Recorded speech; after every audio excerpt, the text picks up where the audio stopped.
Hello, everyone's Forest Focus. Today we welcome a Nottingham Forest fan who's raised thousands for charity with their epic trek through Great Britain, and we'll also discuss some fresh transfer news, as well as Steve Cooper's potential return to management at a near neighbour. With that in mind, today's guest is Paul Lindsay. Paul, how are you doing? I'm good, thanks, Matt. Thanks for inviting me on. Really appreciate this, and wonderful podcast that kept me going throughout the whole journey. So, cheers for that. Yes, your name will be familiar to people. You've had a few mentions as you walk from Land's End to John O'Groats. That's what we're here to talk about, as well as some forest chat, which we'll get onto after that. But we always do these things with unfamiliar faces. We get them to tell their forest story and how they came to be a Reds fan. So how did it come about for you? So, yeah, me and Dad have been season ticket holders at Forest since 1981. Like most people, parents had big mortgages. So my first memories as like a 7 or 8 year old was going up to the back of what is now the Peter Taylor stand. And 20 minutes from the end, they used to open the gates and let you in for free. So Dad and I spent the first couple of seasons on a freebie at the back of the Taylor stand, and we just got the bug for it then. Great father-son relationship developed from that. Some great times, obviously seeing the back end of the European days, and some of them very talented players. So yeah, it was sort of all born on that. So season tickets went from there, and the journey began. And here we are now, all these years later. And Dad, even though he's very poorly with Alzheimer's, we still go down, and the experience is the day.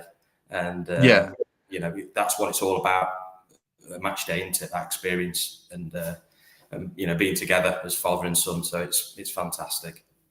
Yeah, you mentioned your father there. He's the inspiration behind the decision to walk from Land's End to John O'Groats. So tell us a bit about your dad and why you decided to do the walk.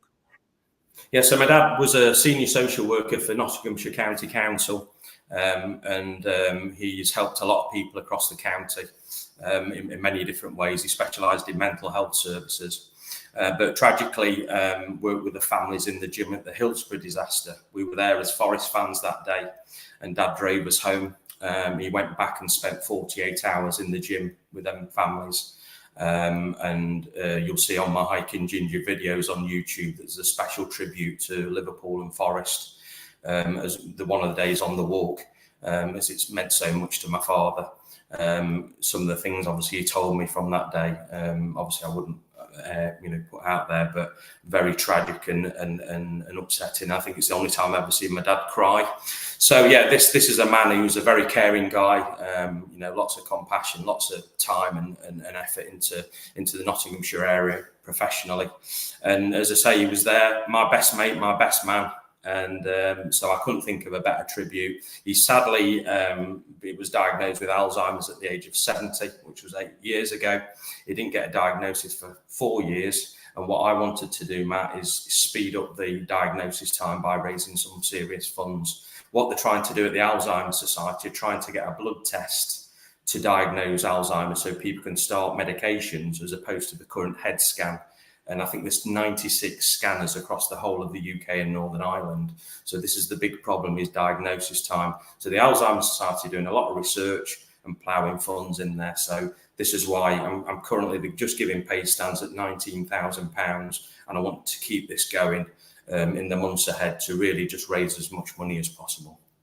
If you get an earlier diagnosis and you can start medication, then does that slow the spread of the illness or anything like that? Yes, it does. There's two medications that have been currently medically trialled. One is called donanemab and one is called lecanemab. And basically what they sort of predicted with my dad at 78 now, he'd have probably been 85 before he'd got to the point where he is now. My dad is still reasonably physically fit, but he's just sat in a chair. There's nothing there. The man's gone. And as I say, going back to the walk, he'd want me to do something positive out of this. And that's exactly what I did. Do you know how far you walked? I did Google it, and there is a distance. Yeah. But how far did you walk? So, as the crow flies, it's 876, but I'm not a crow, so it's. I did 1,053 miles. I spent a lot of the last winter on the computer planning the days. Each day on OS Maps took 2 hours. So obviously the 52 days. So a lot of planning involved. That was on a GPS system. And I was walking approximately between 20 and 25 miles a day. I had 2 days off the whole trip. But yeah, so 54 in total, but 52 walking days. So yeah, the last 18 months I spent a lot of time planning, researching kit. And again, going back to Dad, where all this was born from, we were in Bingham Running Club together. We used to run marathons and half marathons. And even though I'm a dad of 3 and got the dad bod, I knew there was a runner under here somewhere. So I knew I could do it, and I did it. So it was fantastic. What are the practicalities around it? I mean, do you have to take time off work? Are you camping in tents to save money and that overnight? How did that all work? Yeah, I'm like my father. I'm a social worker based in Trentbridge House, overlooking the cricket ground, and so I've had to take 2 months unpaid to do this because obviously, it's public money. So I took 2 months unpaid. The kit cost me about £1,500, and this is why I've really thrown myself into this, because I need to really make some serious money, to make it all worth it. But it's the least I can do for people suffering with dementia. I actually went along to a memory cafe yesterday that's set up across the county, and so if anybody does become ill, please don't sit in silence. Reach out to dementia services and get some support. Like anything else, just reach out, and people are there to support you if you need that as loved ones become ill. Do you ever think of giving up, or does just pride and ego kind of keep you going as much as the desire to do as much as you can for your dad and everyone who's suffering? Yeah. No, it's not something that ever crossed my mind. Yeah, at times I've got really bad heels, blisters, different things, but no, I never gave up, and I've sort of realised that humans can survive on 4 hours a night and with the wild camping. But obviously, I'm not saying that's a good thing, because obviously sleep's very good for our mental health and keeping ourselves well. But yeah, it was an interesting one, Matt, because wild camping along the way, I pitched in some quite interesting places. I think one was a quarry that I found out was more of a working quarry, so I had to make a quick exit from there. And then, some very windy spots I sort of chose. I was in a derelict fort one night, so that was quite an interesting one in Cornwall, and also a derelict Cornish tin mine. So I could hear the tin mine dripping underneath me all night. But yeah, so I got a one-man tent. So approximately out of 52 nights, I camped half of them. And the other half I did bunk houses, B&Bs, just whatever I could get along the way. Nice and cheap and cheerful. I think I was sharing with 5 French blokes one night in this open dorm of 6. So they couldn't speak any English, and I certainly couldn't speak any French. So it was quite eventful. So yeah, I had some real experiences either way. But out of the whole trip, the most, other than the views and the sights and the things that I saw, is people. People were just so kind, just so helpful, whether it was offering me a cup of tea or a lady on a narrowboat giving me a Eccles cake wrapped up in a bit of kitchen roll, or whatever it was. People were just so kind when they realised what I was doing, and doing this for the Alzheimer Society. And, and going back to the Forest Focus pod, some of these pods I've been listening to 3 and 4 times, so certainly your view rates have shot up. It's been quite comforting to be so far away from home and hearing these familiar voices, and certainly a topic that we all love, so very good. I'll ask you a proper question in a minute, but you didn't watch any horror movies before doing this, did you? When you were sleeping in tin mines and stuff? I'm too scared, I think. Yeah. No, good one. No, unfortunately not. I must confess, I was just too tired to consider anything else. As soon as my head hit that pillow, I was gone at night, doing that kind of mileage every day. But music on, whatever it was, podcast, just great, just got me through the day. And I absolutely love doing it, and I love doing it for this fine charity as well. So, do you have anyone with you? Or it sounded quite solitary. Obviously, you mentioned podcasts, but did you have any family walk stints with you or anything like that? Yeah, I did. I had a lot of family and friends come and visit me for the day, come and walk with me, come and spend overnight. I had a lot of generous offers for, who bought me a bed overnight, for instance. So yeah, I had Royal Marines walk with me in Taunton, which was amazing.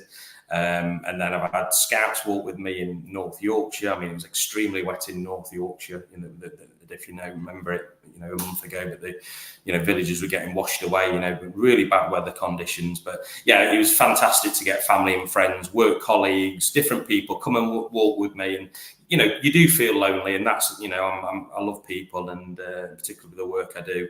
But yeah, to be alone like that was quite difficult. So, you know, my face did light up when I saw, you know, friends just coming around the corner and stuff like that. And you know, I had a mate who got a camper van, for instance. He drove up to near Scotland for 4 nights, and he supported me along the way. Yeah, I think I've come to realise that Ian Botham did do it in quite a luxury way, because he was able to probably select the boots that he wanted, but not taking anything away from Beefy. But you know, he probably did have a bit more support than I did. But you know, that's what I chose to do, and it was a dream of mine since seeing him do it in 1985. Yeah, I achieved it, and it was very surreal at that post at the end. And as Paul said, I'll put the link to donate in the description. I'll put it out on social media as well on our channel. So if anyone's got any spare cash, times are tough. If you've got any, do chip in. One last question on the walk, Paul, before we do a bit of Forest chat. What are your emotions like on the finish line? Because you put so much into it and then it's done. How do you kind of feel, and how do you just get back into normal day-to-day life? Yeah, I think lots of parallels for me between following Forest and how I felt at that finish post is this is the truth. But on the last day, I was just singing Mulligan Tyrers walking down the hill towards the John O'Groats post, because you know that when you go across Trent Bridge and you see the city ground and that famous image of the guy with his daughter on his shoulder, you know, taking your kids to Forest, it was kind of that bit of elation. You know, we're going down to that ground for something special, that pride, that, you know, that passion that I put into planning all of this. It was a kind of really similar parallel, you know, really like felt my passion coming out. And I think what I'm alluding to is that, you know, I'm so far away from Nottingham at that point, but all I could think about was Nottingham, and all I could think about was Forest. It was quite bizarre, to be honest. But yeah, I felt really elated when I got to the post. Naturally, when I got home, you know, I had moments of being quite emotional as well. And, you know, certainly had a lot of sort of well-wishers and all that type of thing, particularly from the Alzheimer Society, being so kind to say that I'm the highest fundraiser in the country currently for the Alzheimer Society. So that was lovely to receive that from them. But yeah, absolute elation and a real special moment. And for my friend to be stood there with a bottle of scotch ready for me to have a little swig was kind of sweet. So yeah, brilliant. Absolutely brilliant. Well done from all of us. We followed you along the way. So yeah, congratulations on that. We'll do a bit of Forest chat, but just before we do, quick word for our sponsors, as ever, the Trent Navigation. You can get your tickets for the Euros to watch the England games at the Nav. They, of course, have now got 2 outdoor screens, 2 outdoor bars, courtyards with a pizza kitchen and barbecue. Pete was saying yesterday how quick the service is on the bars, having gone to watch the first game. So if you want to go and watch the Denmark game, you can get limited general admission, and Slovenia, you can get down to watch that one as well. As I read this, there are a few VIP tables left, so hopefully they're still available. But if you check the gigantic website and search Trent Navigation, then you'll find if there are any, but hopefully there are. Scan the QR code on screen as well if you're watching on YouTube. Right, let's turn Paul into one of the other lads as a pundit for the day and have a chat about the latest transfer rumour that we have. Eric Da Silva Moreira has been linked by Sky Sports Germany. He is an under-17 World Cup winner who plays for St. Pauli, who are in the won promotion to the Bundesliga last season. He's valued at 1.5 million, according to them. And interestingly, perhaps crucially, he's a client of George Mendes with his links to Forest. So I very much doubt you've seen him play, Paul. I haven't seen him play. But when we're linked with a player of that kind of profile and age, is that one you like the sound of or not? Yeah, I think I like it. I did manage to find a clip actually this morning, and he does look very mobile. I think on the right side we've missed, I don't know what you guys think, but I think we've missed Brennan so much. I think MGW struggled a bit more as a result of not having Brennan as a bit of a release there on that right side. So yeah, this guy looks quite mobile. He's 6'1". Certainly to win the under-17s, again, MGW comes to mind because obviously he did that, didn't he, with England. So yeah, I think this is where we need to go now after last year, and obviously the points deduction. We need to try and scout around, find the Murillos, and I think it really could be a good buy for that. Again, he's got to continue to grow and into that role, but seems a really good bit of business to me, and at that money, it's worth a punt, definitely. Yeah, that's the thing I like. Like, even if he's 2 years away from the first team, for us to invest in top young talents, which he sounds like he is, at a pretty low price, even if it doesn't work, then it's okay with me. Players can come. I remember when Eugen Bopp came from Germany, he was touted as the next, a next big thing, and he did perfectly well for us. But he did do well. He did, yeah. But the thing is, he signed these players cheap. Then it doesn't really matter. I mean, what do you?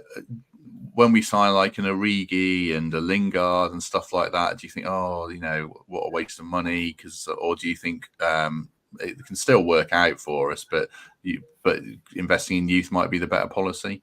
I think so. I think we've learned the hard way, haven't we? I mean, I think the Lingard, we were all, on the back of being promoted, we were all getting carried away. But I think people outside our club were a bit more concerned about Lingard than we were, and I think that exactly came to fruition. It did turn out to be a great thing. I heard he was good in the dressing room, but certainly a player of his pedigree should be doing it. So yeah, I think we're being burnt a little bit, and we need to learn from that now. We need to. Obviously Sangari comes to mind. Really, he's got a massive year, but certainly if we can get him on the pitch and get him performing like he should, but. Sorry to say, he looks like a very poor Guy Moussi at the moment, doesn't he, Sangari? But hopefully that will change, and we can. I think, like Temp said, he could end up being player of the year, and But yeah, I think we, going back to the original question, we need to try and scout Europe, don't we? Clearly, we've got we've got things in place to do that at the club now, which is really good, and I do think we've found some good players. But last year was a bit of a painful one after the 2 previous years for sure. But let's push on now. This 3rd season, we really need to. The recruitment needs to be top, and we need to push on and make sure. But yeah, going back to the player, that right side, I think if MGW's got that right side release again, I think will be good. He looks good on the ball and good dribbler as well. This player. So I think that's where we need to go. Let's go young and bring him through. Yeah, I think so. I don't mind it at all. Yeah, I think you're right about Sangare in the sense it's a big year for him. We discussed him at length, and he could definitely still come good. Could not, but be interested to see how he develops and how we go about it in the transfer market with other players. The other topic before we finish today is about Steve Cooper. The Daily Telegraph saying he's strong favourite to get the Leicester job. Interestingly, Fabrizio Romano says Graham Potter's in line to get it, so it's a bit of a heavyweight clash there to see who gets that one right. But say it is Cooper who goes to Leicester, would that taint anything for you, given we've got a rivalry of sorts with them, or not? No, not at all. I think when you followed the club as long as we all have, and the loyalty we've shown to the club, with respect to Dougie Freedman, remember the January evenings with 14,000 down there, and some of the really bad times we had. Obviously, the times down in the 1st division, and the 3 years it took us to get back. So really, Stevie Cooper coming along, that guy in my mind will just always be a Nottingham legend. There's nothing he can do that will actually change our mind. And if he chooses to go to Leicester, then that's it. Personally, I'd have stayed with Stevie Cooper, but I've got to say, Nuno obviously, did his job. And I'll always personally be grateful to Stevie Cooper for giving me that day at Wembley, that one fine day with my dad before he became really ill. And we stood together, and it's absolutely amazing. So if I could shake anybody's hand, it would be Stevie Cooper's, even if he is the Leicester boss.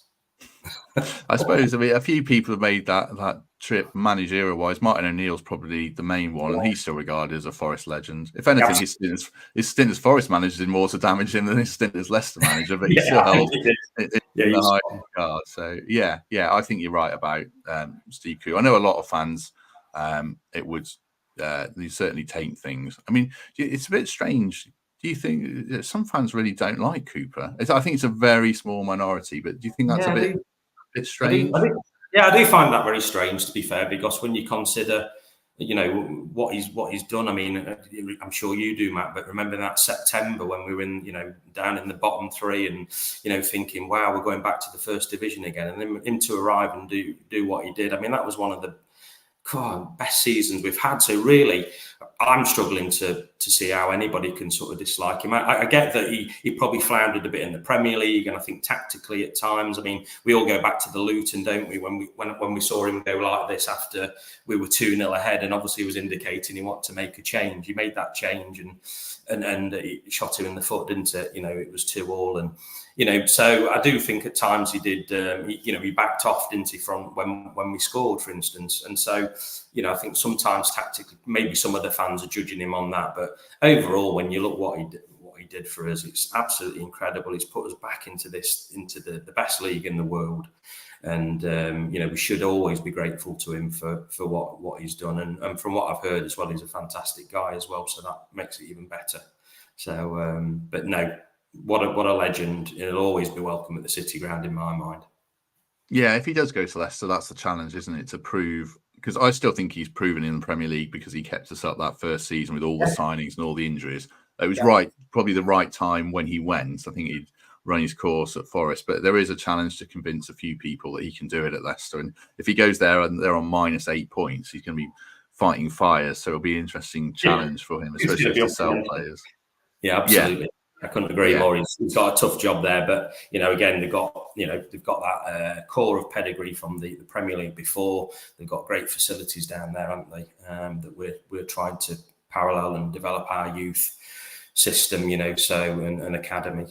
So, you know, he's got some good stuff there to work with, I'm sure. But yeah, we want to thrash him when they come to the City Ground, that's for sure. Definitely. Right. I think we'll leave it there. I've noticed that my camera is at the weirdest angle. It looks like I'm on a hill today. I really didn't set it up very well. It's a bit late to adjust it now, but yeah, if you stare at the background, it makes you feel a bit sick. So yeah, good job. It's not the longest podcast today, but yeah, really good to have people with us. The live show, I was saying to Paul before we started recording, I did get the file yesterday, but it was 11 gigabytes and it's taken overnight to upload. So that'll be out tomorrow on Thursday. So swap Paul rounds go out today, Wednesday, as you listen to this. So yeah, thanks for Paul's company. And I say we'll be back tomorrow. Always give people a forum at the end, Paul, for any other business, anything you want to add. So the floor is yours. No, I just wanted to thank you all, first of all, that, you know, absolutely fantastic podcast. You know, it certainly got me through my journey.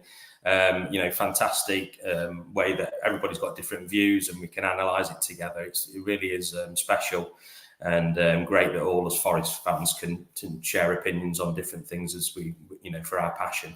So yeah, well done. Keep up the great work. Absolutely love it, and can't wait for the next pod. Excellent. Yeah, thank you very much for that. And like I say, but if you want to donate to Paul and his cause, the link is in the description and we'll post it on social media.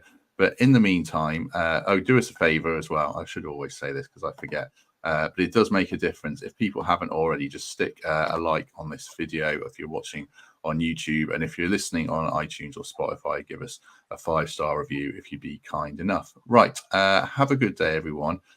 Check out the live show. It's certainly an interesting one, so watch that and drop your take in the comments.